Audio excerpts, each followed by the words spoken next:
Anyone who's been to the moon knows that its dark side conceals a secret base. Living there is the universe's biggest deadbeat. Years ago, this man signed a contract with the Lord of Hell, exchanging his soul for endless wealth. Now, with the contract expired, he's fled to the moon to avoid his debt. Today, however, an unexpected guest arrived at the base. Surprisingly, this person wore no protective gear yet moved freely in space. Johnny wasn't surprised by her arrival. He even thoughtfully poured her a drink, adding a little something extra when she wasn't looking.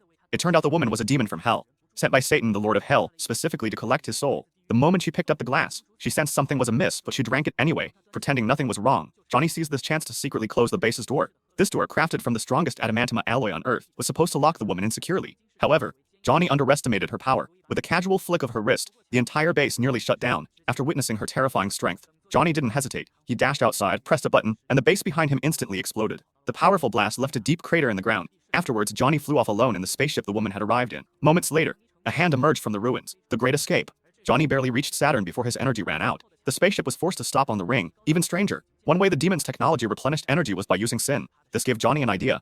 At the same time, the woman, having returned from the moon, arrived on Earth. Passing through the atmosphere incinerated her clothes, but as she walked, the surrounding magic covered her body with new attire. She approached a dilapidated building. Beneath its unremarkable exterior lay an elevator to hell. The black and white guards never imagined their jobs would be replaced by a computer. The woman, having just returned, reported to Satan. She opened the spaceship surveillance on her computer. Cursing, too, was a form of sin. Yet Johnny's cursing skills only provided a minuscule amount of energy for the spaceship. This delighted Satan and his subordinate watching the screen. So, they activated the spaceship's projection device, deciding to have a chat with him. Satan threatened Johnny, vowing to make him taste the boiling oil if he caught him. But Johnny, far from being afraid, extended a hand. Satan, not understanding, played along, teasing him. However, Johnny had achieved his goal. He turned and opened the computer behind him, remotely ending their conversation. Johnny's master plan. Johnny's actions gave Satan an uneasy feeling, so he once again gave the woman another spaceship. Meanwhile, Johnny had arranged everything. By the time the woman's spaceship arrived, he was already in outer space himself. Though she didn't know his intention, the woman wasn't in a rush to kill him. Unexpectedly, Johnny voluntarily opened his helmet. Without protection, he quickly became a corpse. The spaceship then detected the extremely high sin value generated by Johnny's suicide.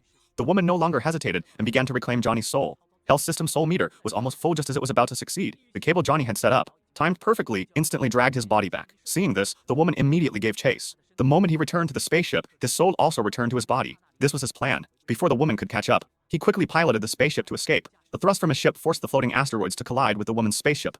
Meanwhile, Satan was still leisurely amusing himself. Just then, a call came in. His subordinate reported that Hell's system files had been completely deleted. He immediately thought of Johnny's earlier strange behavior. It turned out that during their handshake, Johnny had secretly memorized the system's account and password. Johnny had then used this access to refuse Hell's attempt to reclaim his soul, which explained his previous series of actions. Just as Satan recovered, he received another mocking email from Johnny. The more Satan read, the angrier he became. Unable to contain his rage, a furious roar shouted the decorations in the room. At the same time, the spaceship detected Satan's highest level of sin. If Satan knew that provoking his anger was also part of the plan, I wonder what he'd think. He'd probably die of rage.